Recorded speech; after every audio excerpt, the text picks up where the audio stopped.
Tag, very nice, very evil. That's tag shit. Free fall as I dive through the kaleidoscope in my mind. No rope up to climb. Gotta remind myself that I'm fine. Mama, I don't really. Oh, what up, world? What up, Tag Nation? What up, Ninja Village? What up, everybody out there? It's your boy Scooter Ray, and I'm here with another review. Now, as you can see up on your screen, it was this past Sunday's Halloween Havoc from Hershey, PA. And of course, the show is brought to you by NXT, by the way of WWE. Now, this PLE was interesting. The matches were there, the content and the reason for these matches were there, but something just seemed to just fall short, fall flat. But you know what? Let's go ahead and go through it. Let's just go through it match by match. Let's talk about it. How Trick Williams say, let's talk about it. So your first match of the night was for the North American Championship in a tables, ladders, and scares. Oh my. You had Tony D defending against Oba Femi. Bars, by the way. Now, this is the rematch because, you know, Tony D beat Oba. This was the rematch. It was spin the wheel, make the deal. It landed on tables, ladders, and scares. And I don't know. The elements was there, but I think what it is, and I'm going to tell y'all my theory real quick. For the longest, we was used to seeing NXT in Orlando.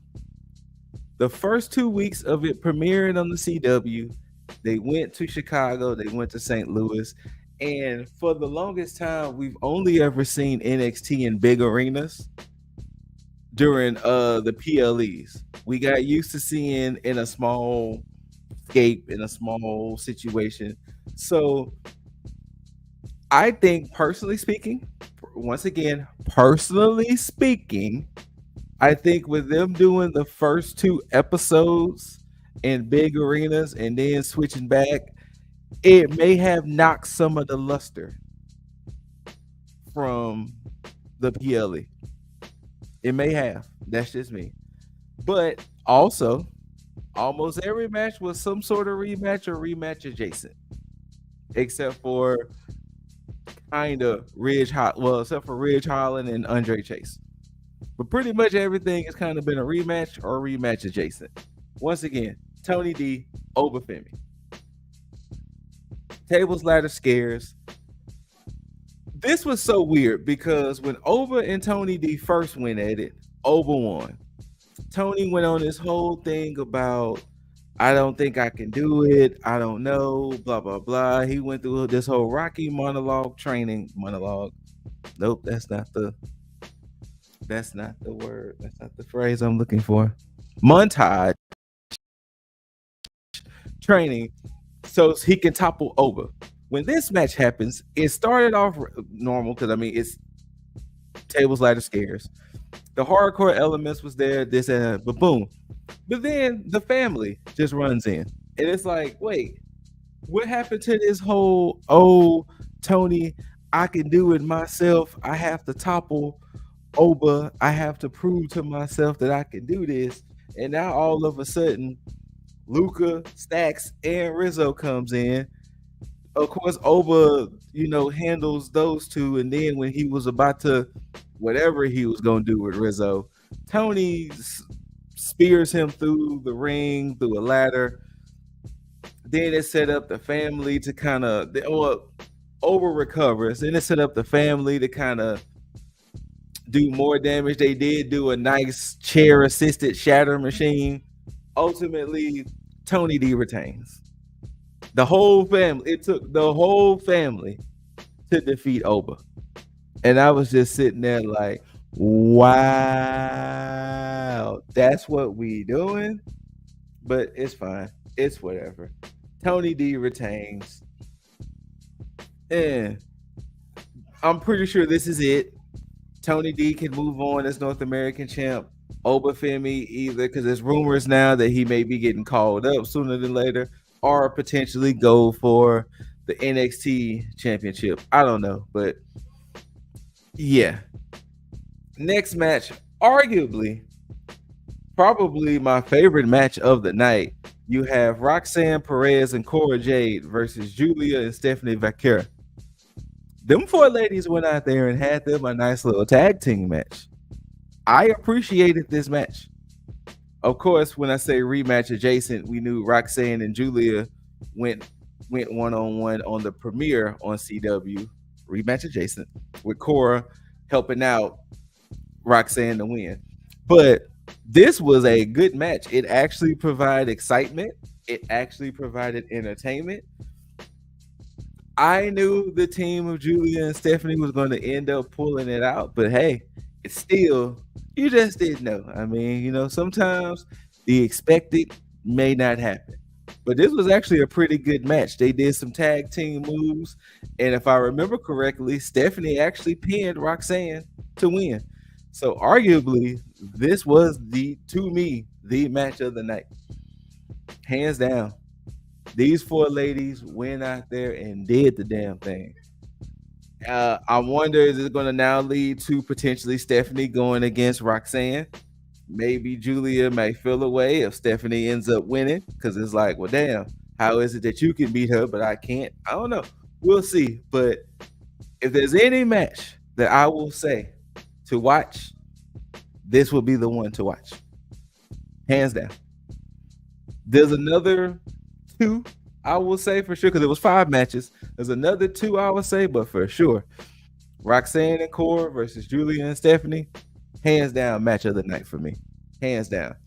After this match, we did get a sighting of Zarya. She was standing up there in the Raptors looking down on the ladies like, I see whomst I have to defeat to be that chick around here. And then boom, she disappeared. And you know, Stephanie and Giulia was like, hey, we're gonna still celebrate because we got them big dubs of the night. Next match of the night, which I really wish it would have had more just oomph to it, because it had the makings of being the most emotional match of the night. You had an ambulance match between Andre Chase of Chase U versus Ridge Holland. Now, of course, you know, when Chase and Ridge lost the tag titles, Ridge Holland systematically took out all of Chase U. And, you know, he's been cutting promos, running promos, saying that they're losers. They can win the big ones, but they can never do anything with it. Blah, blah, blah, rah, rah, rah. And from that, he's been systematically taking out all the Chase U members. It started with Duke, while, of course, Thea was there. It started with, it went next to Riley. And before he could fully take out Riley, Andre Chase did come back. And that's how we got here. Now, I understand they somewhat didn't want to do the same thing they did the first match. But if any match that warrant the interference, it would have been this. There was no Duke. There was no Riley. And most importantly, where was Thea? If anybody, Thea should have been there. But I mean, it was an okay match. They did what they needed to do, especially dealing with an ambulance match and their rules. It was okay. The finish was so flat. Like, the finish was just Ridge getting the better of Andre. He hit his finisher, threw him in the ambulance, and closed it. And it was like, huh? And then you see in the image of Andre kind of waking up from being dazed, tapping on the glass as if like, fam, you can get out this vehicle, I guess, or whatever. But it was just flat. Like, I don't know what it was. Like, it was just a flat victory. Like, there was no oomph to it. There was no weight to it. It was just Ridge won, y'all. And from where earlier in the night, when Bubba Ray Dudley and I think it's Dave. I don't know how to say that man's name. LaGreca. I think that's how you say it. They kind of got into it on the pre-show, and then they did it again when they kind of cut to them to kind of talk. It was kind of like basically Ridge telling them that he could do it, blah blah blah, and it was like, okay, it seems like they're trying to do something here. You know what I'm saying? Like, it seems like they're trying to start something here, especially with Bubba and Ridge. Then it just kind of came to was like, all right, we're here. And essentially, literally, the show kept going on. Another match that's worth looking at was the Women's North American Championship Gauntlet. So originally, when Fatal Influence spun the wheel, it landed on their choice. Well, at the start of the show, like kind of pre-show, they decided it was going to be a gauntlet match. That Kalani had to beat Jasmine, then she had to beat JC, then she had to beat Finley. Now, of course, Fallon. I didn't combine her first and last name. So Jasmine, JC, Fallon. Now, of course, at any time the match could have ended. So if Jasmine would have pinned Kalani, Jasmine would have been champ, same as JC. But of course, WWE, the way it's going to go, it was going to go the distance. And Kalani, she was doing the damn thing. She had a nice little match with Fallon. Jasmine. Ended up beating Jasmine. She had a nice little match with JC. Of course, JC being more the aggressor and more of aggression type style against Kalani. But eventually, she ended up beating JC. And of course, JC kind of attacked her before Fallon came. And this is where things got a little screwy in St. Louis. Now, the whole time, there was no Fatal Influence. But now, Jasmine and JC happen to just circle the block, come back around, cause all of this havoc, no pun intended, which eventually led to 1, 2, 3, and new Women's North American Champion, Fallon Henley. Yep, Fallon Henley got the belt. She is now the second woman to hold the Women's North American Championship. And after that, they were celebrating. The lights go out. Zaria's music hits again. She's popped up behind them, and she laid waste to all three of the ladies. And it was like, ooh. So maybe Zaria may be going after Fatal Influence to get that belt. I don't know, but it seems like she's dominant enough to potentially take on all three women, if you ask me. Yeah. Another moment that happened was the crate Tatum Paxley that was locked in. She popped out the crate. She was telling Ava, I want a match against Wendy. And she spun the wheel and it landed on a casket match. So on NXT Tuesday, Tatum Paxley, Wendy Chu, in a casket match. And for your main event for the NXT Championship, we got the champ, Trick Willie Wonka. Trick Williams versus All Ego Ethan Page in a Devil's Playground. Essentially, they let it be known that this match can happen anywhere. Falls are anywhere. No rules. All the bells and whistles can happen. Now, this is one aspect of the match I was kind of pissed at. They mentioned so many times that this match can end any and everywhere, and it ended in the ring. I'm not gonna lie, I was a little disappointed. I was a little. I ain't gonna say little. I was a lot of disappointed.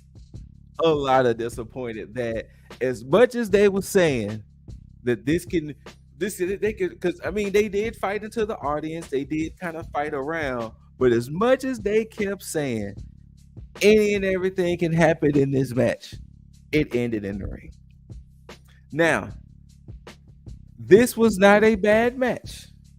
The unfortunate with this match is this is the 4th time we have seen these men fight each other.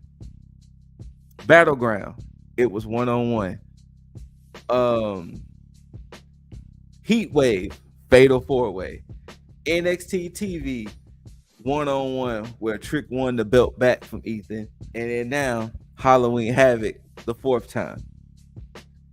It was not a bad match. These two actually have pretty good chemistry, but once again, this is the 4th time we have seen these men fight. 3rd time being 1-on-1.